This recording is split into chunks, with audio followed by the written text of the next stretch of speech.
Ladies and gentlemen, on your behalf, I am pleased to introduce our third annual Order of Canada Stories Behind the People luncheon. We are proud to host the celebration of outstanding Canadian contribution and achievement. Today, we honor a few of the deserving Canadians whose life work has made our great nation even better. The Order of Canada was established in 1967 by Her Majesty Queen Elizabeth II. It is the centerpiece of Canada's honours system. Recipients are recognized for a lifetime of outstanding achievement, community involvement, leadership, and service. Canadians from all walks of life are lauded for the positive contributions they have made to our society. Before I introduce three of these wonderful citizens, I want to take a moment to introduce to you another extraordinary Canadian. To anyone who knows and loves Canadian arts and culture, Jian Ghomeshi is one name that likely needs no introduction. Jian is an award-winning broadcaster, writer, musician, and producer, as well as the host and co-creator of the national daily talk program, Q, on CBC Radio and CBC TV. Since its inception in 2007, Q has garnered the largest audience of any cultural affairs program in Canada and has become the highest-rated show in its morning time slot in CBC history. Q is also now broadcast across the United States on PRI. The Washington Post recently named Q as the most popular new arts and culture radio show in America. Last fall, Maclean's magazine named Jian one of the 50 most important people in Canada, and Toronto Life listed Jian as one of the 50 most influential Torontonians, and we are thrilled he could be with us today to moderate the conversation. Joining Jian today are three special guests. Jeanne Beker, television personality and fashion icon who has been recognized for her contributions to the fashion industry and her promotion of Canadian designers.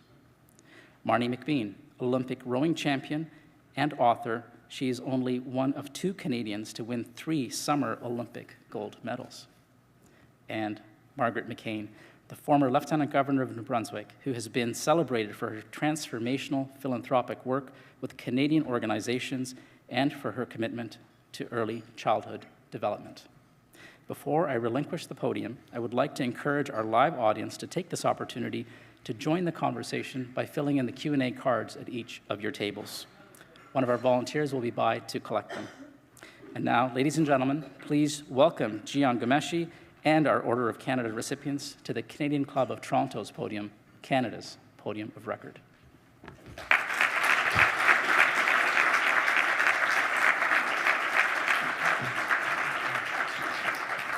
Thank you very much. Is this working? Can you hear me? Yes.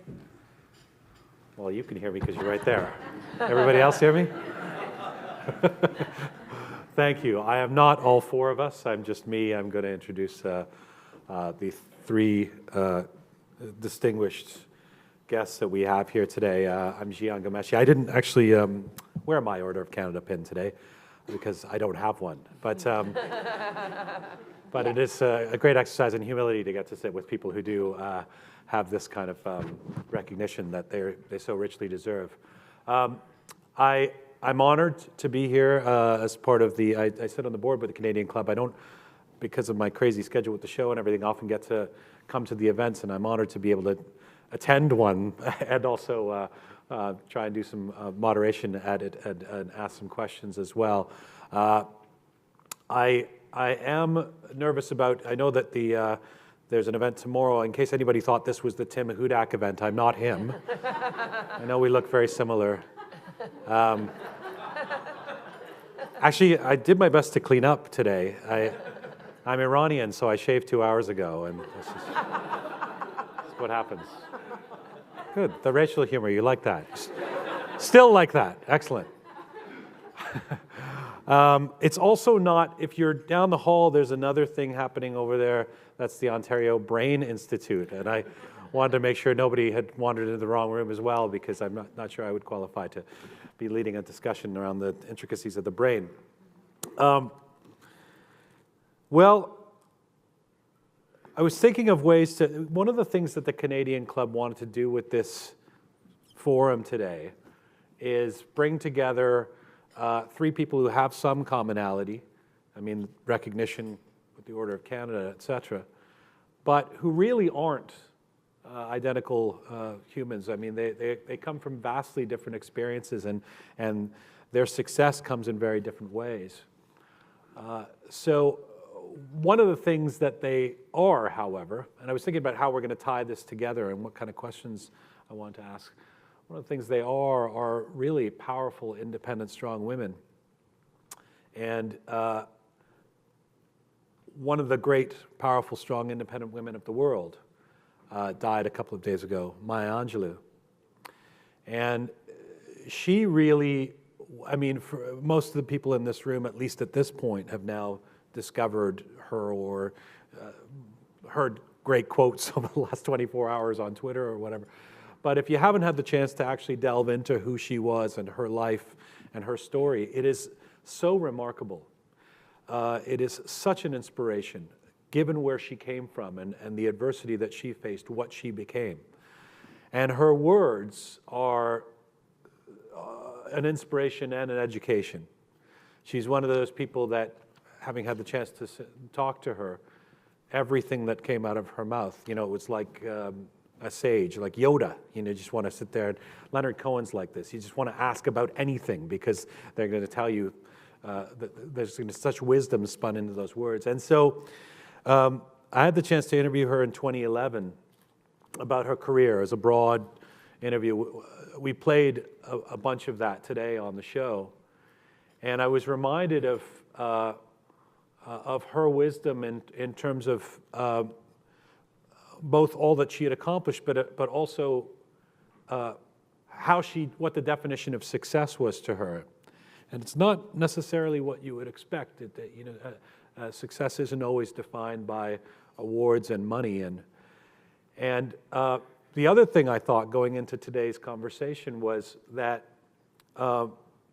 we don't have to be overly earnest either. We can discuss serious subjects, but have a sense of humor about ourselves. And one of the things she said, Maya Angelou said in this interview that played today, I guess at some point I asked her, you know, how intense or serious a person she was, and she said, I'm a very, very serious person. I'm a very serious person. I'm serious enough to know not to take myself seriously, which I thought was another pearl of wisdom from someone who's kind of, and in other parts of the interview, she talks about laughing at yourself and being able to never take yourself too seriously. So in the spirit of Maya Angelou, I thought we could have a conversation about inspiration and education today, and it is such an honor to do so with, as I say, three powerful women who I so look up to, and a couple of whom I've known over the years and who are dear friends. So let me introduce them and bring them up here, and then we can ask some questions. And I've got some broad sort of questions that I thought I'd ask, but I have your cards, and you can keep feeding them to me if you have any particular question you want asked or answered. She is one of the most recognizable, influential, and fabulous women in the fashion industry. Marnie McBean. No. In Canada and around the world, her career in television began as the co-host of the groundbreaking program, The New Music. Some of us would never miss this show when we were kids. Prior to hosting the iconic Fashion Television, of course, aired for 27 years in 140 countries around the world. She is the recipient of countless arts, culture, fashion awards, and is a member of the Order of Canada. Please welcome Jeanne Beker.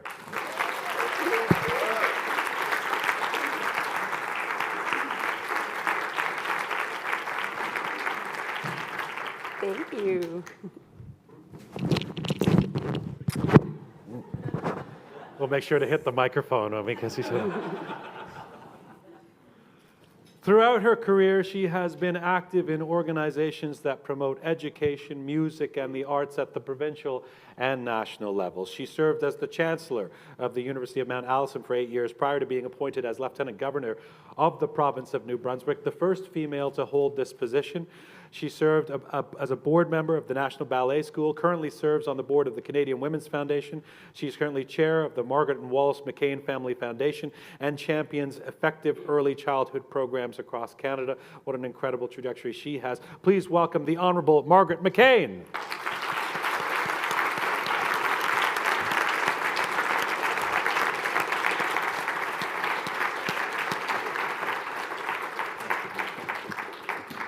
please. And she is one of Canada's most decorated Olympians and one of only 2 Canadians, as you heard, ever to win 3 gold medals in the Summer Olympics. We don't have to repeat that. It's not that big a deal.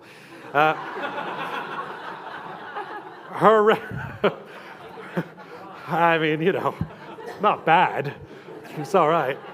Her record-breaking rowing career evolved into roles as a specialist in Olympic athlete preparation and mentoring. She is a member and had been a governor of the Canadian Sports Hall of Fame, a recipient of the Governor-General's Meritorious Service Medal, and has been given the Queen's Diamond Jubilee Medal. She's also been appointed as an officer to the Order of Canada. Please welcome Marnie McBean.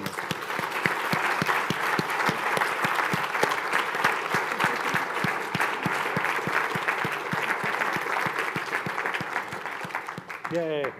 No one ever mentions the bronze. That's right.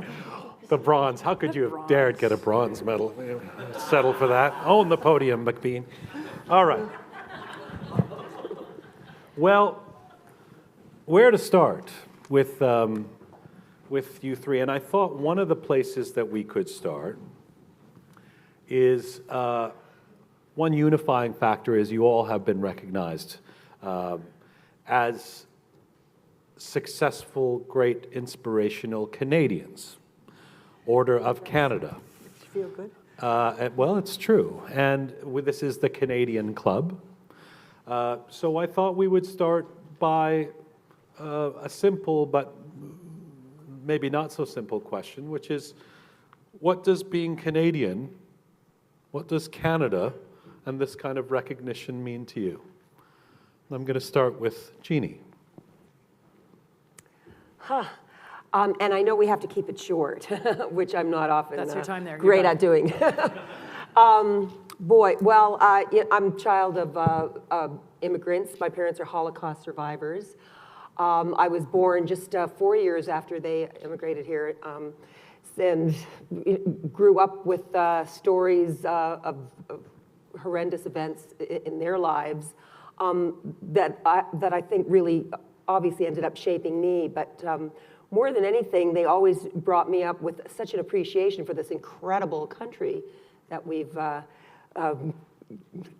come to live in and come to really love. And I think it's that knowledge that we are in a place where if we dream hard enough, if we believe firmly enough, if we fight hard enough and are tenacious enough, and we never really give up, and we're fearless about it, we can have anything that we want. We can realize our greatest dreams, and I think that's just about happened with me. I mean, I don't know if I've realized all my dreams yet, but a great many of them. My life has been quite a fantasy, and I really do feel like I owe it all to this amazing country. So much of what you've done is so much. It's probably my phone. It's fine. It's great. It adds color to the conversation. So much of your job, especially in the last 2 or 3 decades, has been traveling around the world. I know you self-identify as Canadian when you're traveling, but what is it, to what you just spoke to, what is it that you think of when you're somewhere else and you think about why Canada is so important to you? I don't know. I think, as a Canadian, I think Canadians by nature have this inherent air of humility. I mean, some people maybe have it more than others, but it's this complex, I guess, that maybe we developed back growing up in the 60s when, it seemed that the States was the big hip, happening place to be, and, feeling kind of like a poor relation sometimes. But then realizing, the older I got, and the more I realized that, it doesn't matter, really where on the planet you live. If you have a voice and a point of view and something to say, you can say it from just anywhere. Realizing that you can really have a message that resonates. I don't know. I just found that that has given me an incredible kind of confidence about being a Canadian. And I feel that we're a kinder, gentler society, and we're a lot more respectful. I mean, I was lucky enough to be in Sochi this past go-round, and I just felt like royalty just because I was Canadian. I felt there was such an incredible reverence for Canada. And I think we're in such an amazing time in the life of this country in terms of the messaging that we are putting out there and the way that we are being perceived by the rest of the world and the power of the talent that we have that has found a platform. Maybe we'll come back to that point, because some would say that Canada's international reputation is changing. Margaret, tell us what Canada means to you. Well, my roots in Canada go pretty deep. My mother's family came here in 1772 to Eastern Canada. So my roots are deep. Why am I proud to be a Canadian? You know, any of you who have experienced receiving the Order of Canada, you see the cross-section of people who have contributed to our country from all sectors, all walks of life. We see the diversity, and you get a sense of the value system and the respect that we have for each other. It makes you, it's humbling. You feel honored, but most of all, it infuses you with a great sense of pride in being Canadian. But I think Canada, to me, it means so much to me because of our value system. And you spoke to that, Jeannie. We're a gentler, kinder people. Particularly today, when we look next door, Canadians care for all Canadians. We believe in health care for all Canadians. We believe in equal education for all Canadians, for all people, really. We have a tolerance for people of other nations. We welcome them. Hopefully we welcome them. Maybe we haven't been as kind as we could have been, Jeanne, in the past. But I think that overall, Canada is respected in the world because of the way we tolerate, accept, and love people, and care for those who are marginalized and disadvantaged. That's why I love Canada. I love it when you say, all of you out there who have the Order of Canada, you know. Well, I know there are quite a few out there. I can see two faces Maybe a looking couple, at me. yeah. Marnie, you know, as an Olympic athlete, this is a question. This is not a new question to you. Olympic athletes, in a way, are required to give an answer about why Canada is important to them. But what have you learned over the years about why the recognition that you get as a Canadian is so important to you? Oh, nice twist. No, I do. You're right. I think Olympic athletes have a unique relationship with the flag because we go around branded with it. I would dream. I remember when I was a university student at Western training for the Olympics, and I'd walk past the buildings, and the maple leaf would be on the top of them. I would be talking to the flag. Like, that's connected to all my dreams and my aspirations. And now, sort of 20 years later, I look back and I realize that it was more than just my dream. And what we did and what we do as athletes really is we build a nation. I've had people come up to me and they're like, you know, it's not just about sport. It's like my kids stayed in school because of watching you do this at the Olympics. I've had people come up to me who don't particularly look like the stereotypical rowing fan, but they're like, "You're Marnie McBean." And I'm like, "Yeah." And they're like, "Well, we became Canadian citizens in 1992, and you were the first people we cheered for as new Canadians." And that's pretty powerful stuff. That's still, you know, kind of like just thinking about the flag and what Canada means and the unique relationship that I have with the country always does make me emotional because I look at it and I love this. I think she's strong enough to take it, but I've never like worn a maple leaf and jumped down on my sofa and screamed and yelled, you know, "Oh Canada," when Margaret Atwood wrote another book. But when athletes go and we perform, you know, Canadians go to the streets and we all go out and we like make sure we're wearing something red and white. And then in that process, we come home and we go across the country. And I have been coast to coast and up to the northern coast, the Atlantic, the Arctic. And you overwhelmingly, you know, you kind of expect people to say, "Congratulations, you won, you know, 3 gold medals," even though you think it's nothing. But I'll take it. But you know, they don't just say congratulations; they say thank you. And they say thank you for making me feel proud to be a Canadian on that day. And then having been coast to coast, and I've driven across the country a few times because rowing boats are at least 26 feet long and don't fit in an overhead bin. But I've driven across the country a few times, and our country is gorgeous. Yeah. Like, and all the different things we have to offer, and all the different people and communities. Like, I really do think that sport and Olympic sport binds the nation.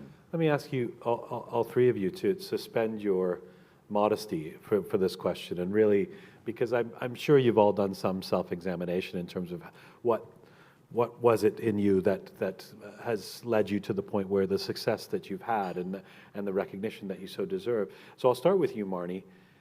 This kid from Etobicoke, you know, and this was on I got these little cards that people have, on a couple of the cards they asked this question. What can you name an element that you've discovered that in you that led you to be able to ascend the way you have to the success that you've had? What was it that, what's one thing that you could identify in yourself that really helped? I think curiosity, and a combination of curiosity and I had this ability to look forward, but at the same time to be really dumb about it, right? So there's nothing better than being naive for wanting to go forward, because you don't really understand that it's supposed to be hard or difficult or not available to you. I remember being curious about rowing, and then too dumb to know or naive to know that it was supposed to be hard. And then I went to a competition and I beat the Romanians, and I was too naive to know that Canadians aren't supposed to beat the Romanians. So I was always like curious about what's next, what's around the corner, how do you learn, how do I get better, how do I improve? And then I think it's a state of bliss when you're too naive to know that you're not supposed to, or no one has, or people like you don't, because then you just go and you do it anyways. But, well, that's an amazing story. But at the same time, you wouldn't say, if somebody said, how do I become an Olympic athlete? You wouldn't say, be naive, would you? Think, don't think, for sure. Ah, yes. Yeah, I think it's certainly like, in the curiosity part makes you look, right? And the naive part tells you don't worry about anything else. Like, what about the driven part? Oh yeah, super stubborn. Where did that come? I mean, just any Olympic athlete has to have incredible drive and dedication to get, let alone to the, you know, all the medals and all that you've done. I mean, where did that come from? Or when did you first identify that in yourself?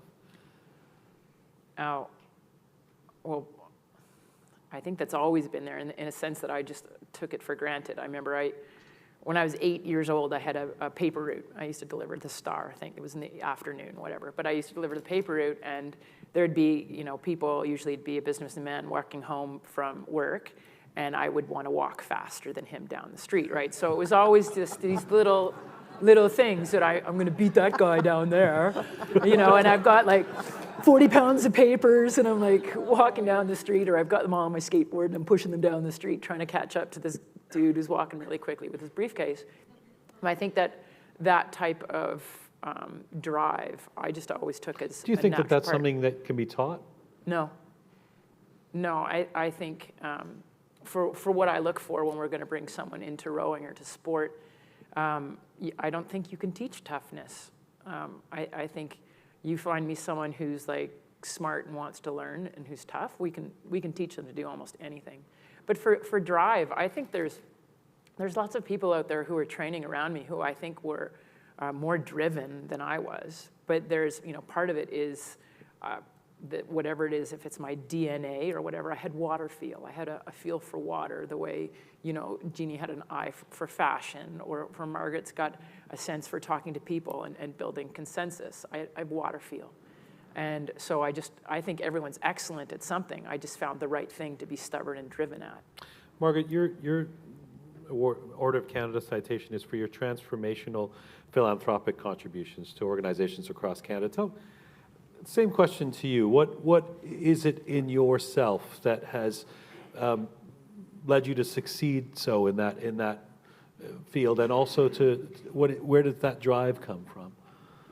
It's a very hard question to answer, actually, 'cause I really don't know. But, I was allowed to give that answer? okay, next question. Next question. It's a naive, dumb one. I think what that probably drives me is I have a basic innate love for people. I think that drew me into social work. So caring about people. I really care about society. I care about people who are marginalized. I care about making things better for every kid in this country. And that I guess that's what keeps me going, because here I am going to be 80 this year, and I should be home in a rocking chair, but I don't think I will be. There is too much to do, and I want to do it. So where does the drive come from? Thank you. Jeannie, you've written a book about your life. You have a sense of, you've thought about yourself enough well, you've we done all enough, do in fashion. You've done enough That's what it's all about. You've done that amazing self-examination to have a sense of what it is in you that brought you to the heights that in journalism and then in fashion that you've achieved. What do you think? I started off as an actress, mime artist, ended up working in radio. There was, and I always found, even as a mime, even as a radio person, that costume was an important tool for communication, and I think that ultimately is what it's about for me. It's communication. It's being able to resonate. It's being able to relate to people and be relatable. It's just making that connection. And this is, it's almost like the no-brainer route to get into something like fashion, because yes, indeed, on some levels, it is so superficial. But is it really? I mean, it's indicative of choices that we make, and it's indicative of the way we see ourselves and the way we see others. And, it does run deeper than that sometimes, too. And it's not superficial.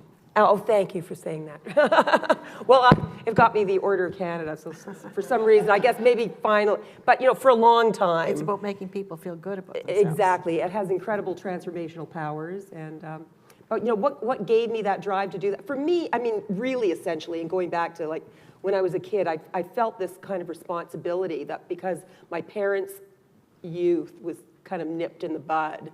The war broke out when they were, teenagers, and just what they had to go through and losing their entire families. And I thought, oh, they could never follow their dreams. They could never pursue those passions. But here I am, growing up in this incredible country. I can do it.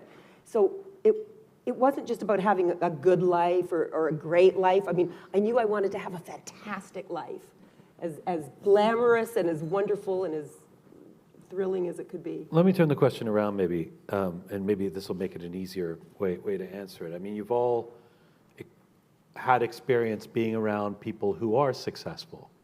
What is it that and just following on this theme of inspiration, and then we'll get to education, but in terms of those who you've been inspired by or you've noticed the success in, what are common traits, or what is a common trait that you've noticed amongst people who have inspired you, who are successful people? Margaret? Me first? Yeah. Quickly come to mind two people, my mother and my husband. I learned so much from both of them. Passion is the first thing. Passion for your community, passion for whatever you're about to, certainly for my husband, devoting his passion to building a huge business. And my mother, very much community engagement, public service. But I think passion is what drives leadership. It drives all successful achievement. And you didn't mention passion, but I know you had to have passion for rowing. And you have passion for making people feel good through fashion.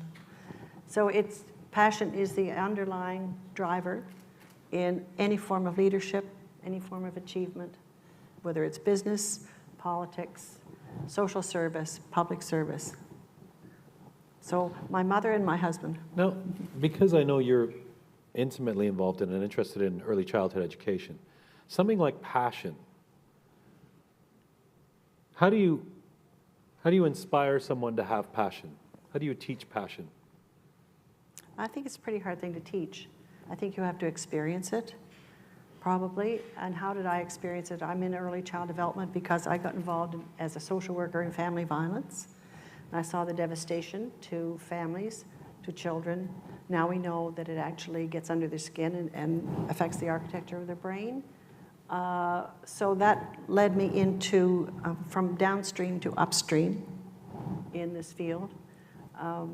And so I'm devoting my life to try and educate Canadians about the importance of putting science into action. But how do you, I don't know how you teach passion. You have to dig deep and find your own. Jeannie, what about you in terms of that common trait that you've noticed in successful people or people you inspire, you find inspirational? Okay, because that's a big difference. And successful people, and what do you mean by successful people? And right, what is, yeah. Good a question. successful person to me is not necessarily someone who's, got a lot of recognition or made All right, a ton of money. then in people who you're inspired by. An open heart, and a sense of compassion. Marnie? I think the first person I sort of thought about was a friend of mine. He's Stephen Redgrave. He's a British rower. And he won 5 consecutive gold medals, like 84, 88, 92, 96, 2000. If you could imagine in rowing, winning and leading, being world leading for that period of time. And one of the favorite, I love just the way Steve is always, I love watching him behind the scenes, like how he carries himself behind the scenes. But one of the things that he said that always resonates with me is that you don't train for the good days, you train for the bad days. So he'd won a race that was just terrible, and someone asked him if he felt lucky to win on that day. And I think if I were to use his quote, is that I don't train so that I can win only on the good days, I train so that I can win on the bad days too.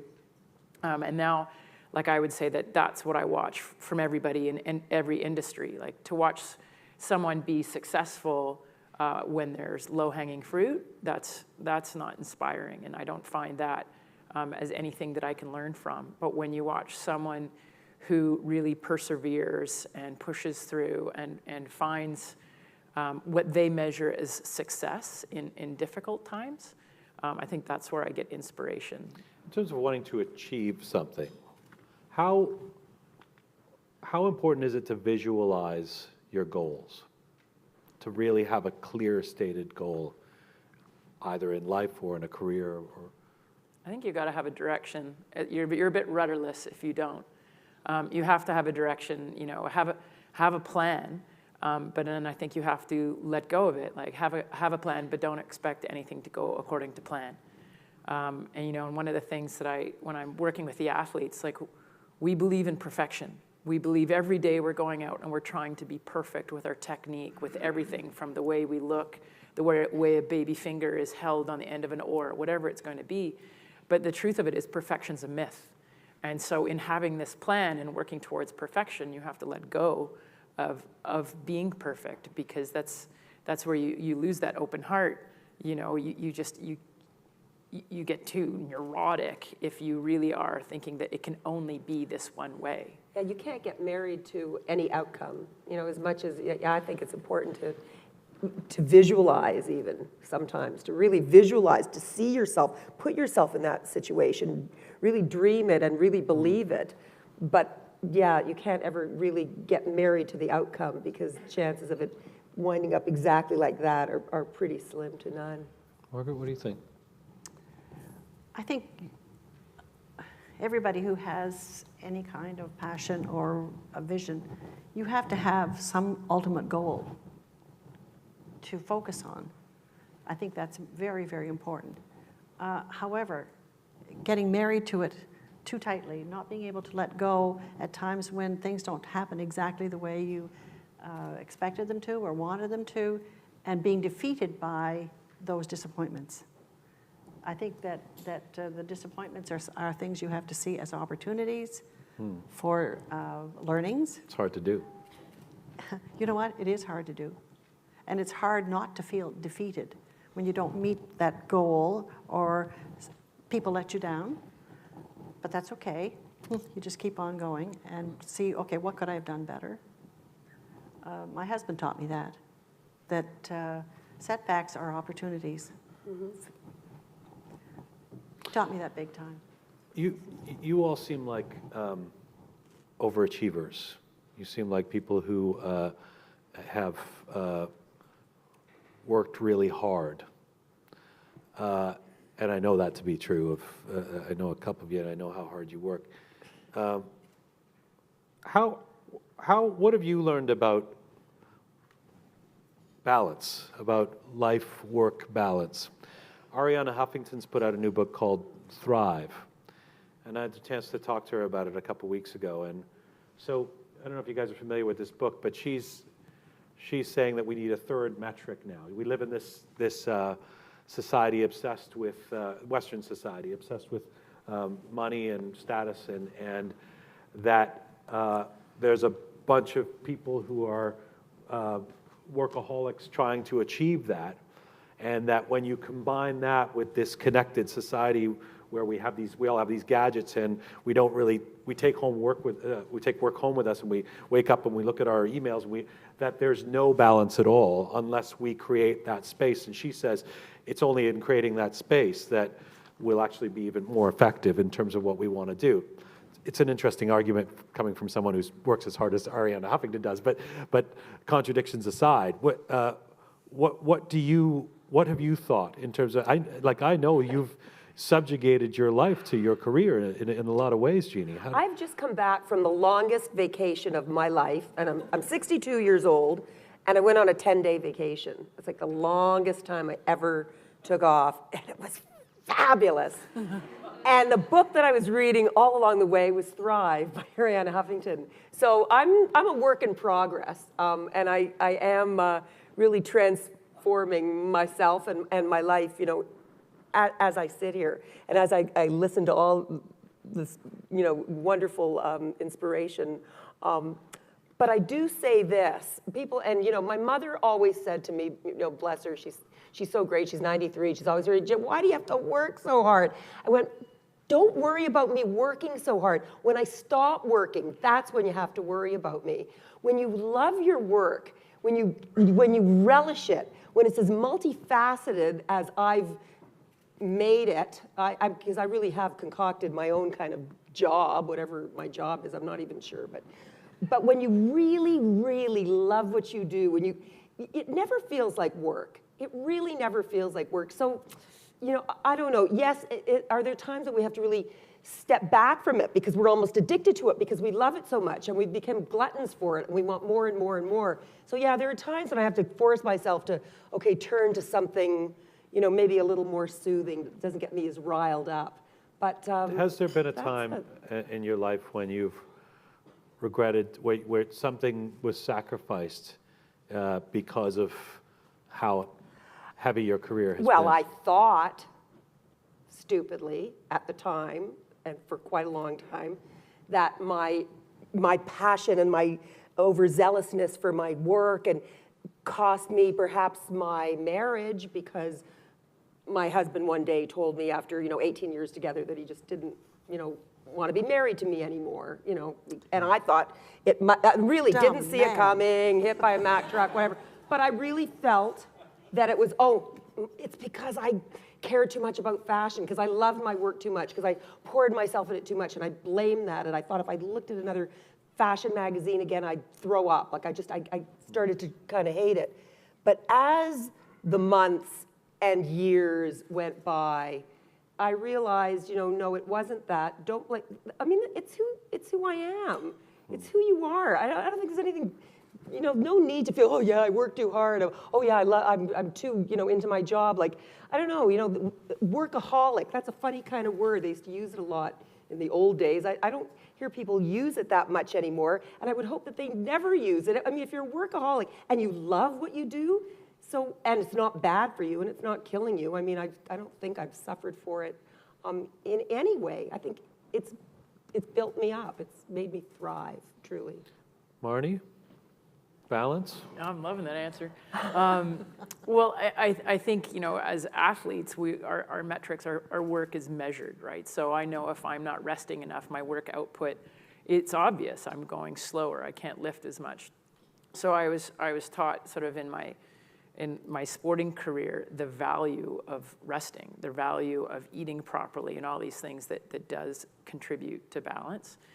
And then, as I move into all the other things, and I'm a bit like Jeanne, I go out and I find something that I think somebody should be paying me for. Like I should be a mentor of the Olympic team, or I should be, writing a book. And I sort of create these elements that, we become the CEO of stuff, in a sense.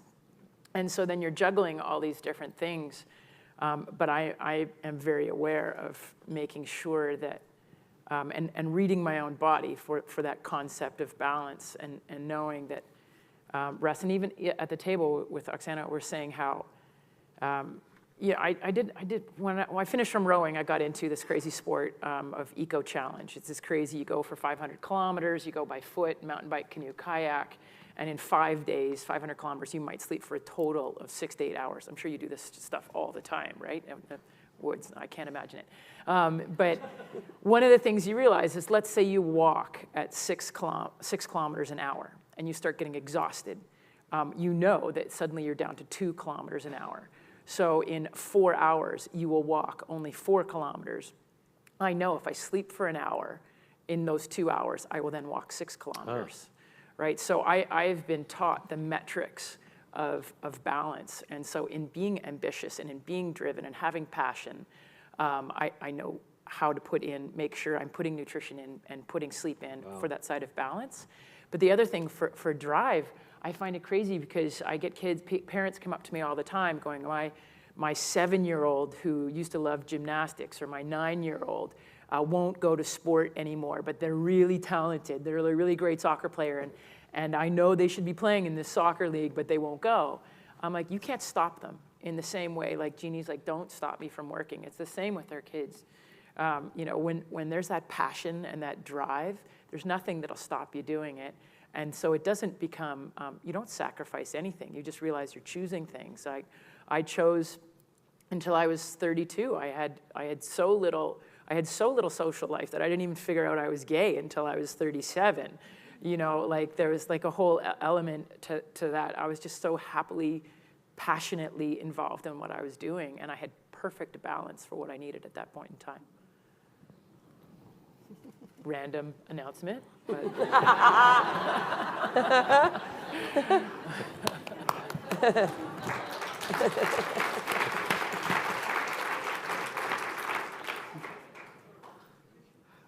It's amazing that is a benefit of being an athlete, though, that it's built in, that you learn that balance. I mean, to your point, Jeanne, it's great that you've been able to do it, but, in terms of Ariana's book and a lot of other studies that have come, we suffer from more mental health. We suffer from more stress-related diseases.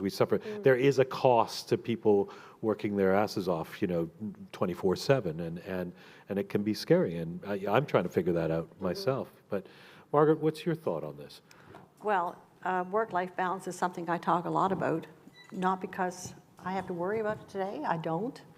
I'm a widow with grandchildren. I have total control over for the most part, over my life. And what I devote to work is really not work, it's a passion. And I raised my children in the 50s, 60s, and 70s before BlackBerries and iPhones and computers, and roles were delineated. My husband had his role and I had mine, and everything was, we didn't struggle with that work-life balance. But I am very aware of the struggles facing young people today, and I look around at all these young faces, because that's what I do. I'm trying to build an early child development system to support young families today.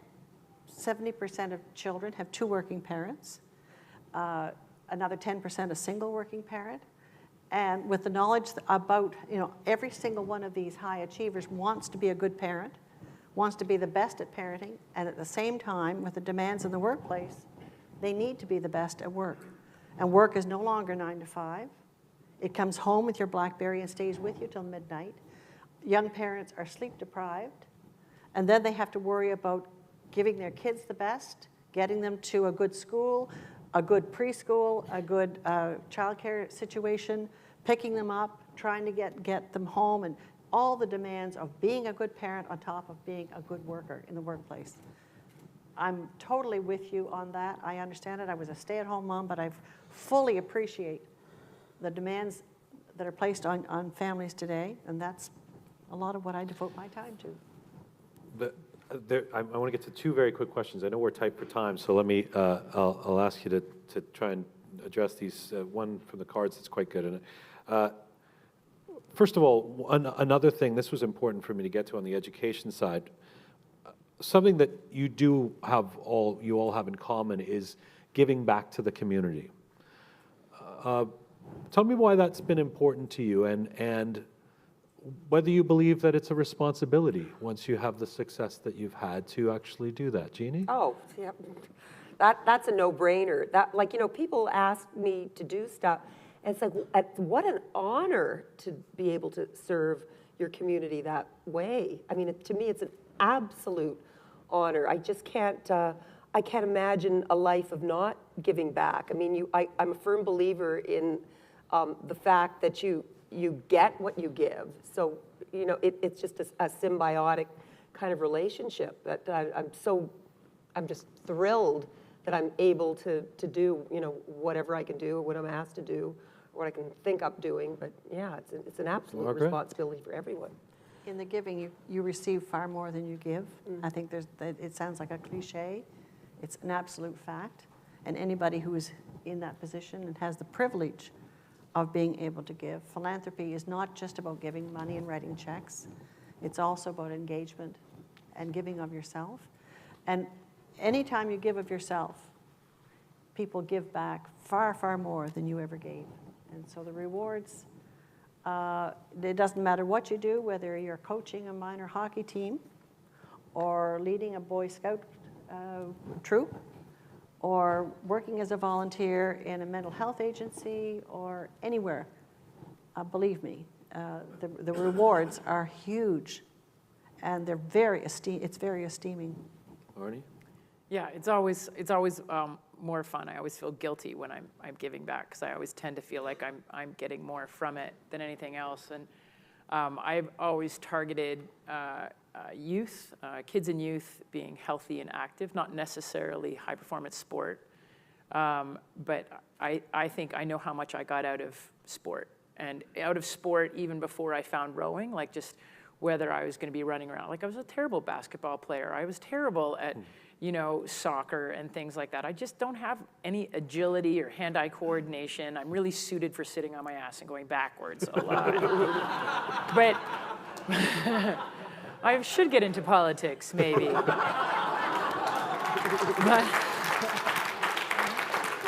But I think it is absolutely a responsibility, and it's an easy responsibility to try and grow and pass on the passion and the information and show people how simple it is, and the return on whether it's a time investment or a financial investment. That a return on that investment for healthy and active kids comes through so many different areas of our life. Whether that is domestic or international, like it's always been a no-brainer for me to have kids play. Well done. You got a final question. And by the way, before the final question, a question that I won't ask you seriously, but I will contribute from our friends at Jarvis Collegiate. Where's Jarvis? Anybody from Jarvis? How do you all look so young? You guys are so cute.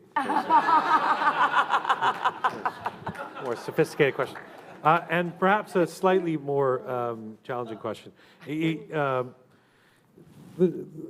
This is going to be a difficult one to do in 30 seconds, but do your best with it. Each of you has been honored for your influence in a sector that arguably has been neglected by the government institution that honored you. What do you feel is the role of government in arts, culture, sport, or child welfare? And are we in Canada equipped to make positive changes? I can be quick. Yeah, go ahead. I think it's super sad that municipal and provincial governments no longer have the resources. It's the federal programs, and even then, there's no federal programs to keep kids active. I think we've got to get daily physical education back into school. And that's a responsibility of the provincial government. I think it's the responsibility of municipalities to build infrastructure and resources because they are really community centers now. And in the way that, 50 years ago, a community would be built in a church or a mosque or a temple. Now everyone can come together. Those institutions still exist, but we can bring everyone together in one building, whether it's going to be a swimming pool or a soccer field or whatever it's going to be, and that's the role of municipalities. So I do think that governments need to get involved. I think after post-Vancouver, we have done better than many countries post-Olympics, but I think governments and politicians are short-sighted. That's now getting long. But governments are short-sighted because they're looking at their election cycle for the benefits that come through sport and physical activity, and we've got to be looking 10 years down the road for these to come around. Margaret McCain? Government absolutely has a role in early learning and care, early child development. It is a critical and important initiative for government, provincial and federal. It's not only a story about human development, it's a story about human capital. It's a strong economic story as well. That's it. And speaking of fashion, I think it's part of our national identity. I think it's just as valid a form of popular culture as music and film and you name it, really. And I'm dismayed that the federal government doesn't do more to support our Canadian talent. I think you have to scream twice as hard when you're Canadian. And even then, it's pretty hard to get noticed. So I think it's time to step in and help some of our young talent, for sure. It's been such a pleasure. Thank you, you three. Marnie McBean, Margaret McCain, Jeanne Beker. Thank you. Thank you, Jian. Jeanne, Marnie, and Margaret, thank you so much for sharing your stories. I said earlier that this was a special event because we had so many young people in the audience. There's one 10-year-old in the audience that's near and dear to my heart. I know he's been inspired by listening to these stories because when you hear about people that follow their dreams and passions, you realize what an impact you can have on the people around you and on the communities in which we live. So for that, thank you for not only inspiring my 10-year-old, but all of us here in the room. And Jian, you're a masterful interviewer and storyteller, so thank you so much for weaving these stories into such a special event. Thank you. That concludes our television programming, which will be broadcast on Rogers TV in the days to come. We're grateful to Rogers TV for their continued promotion of Canadian Club events. Thank you once again for being here. This meeting is now adjourned.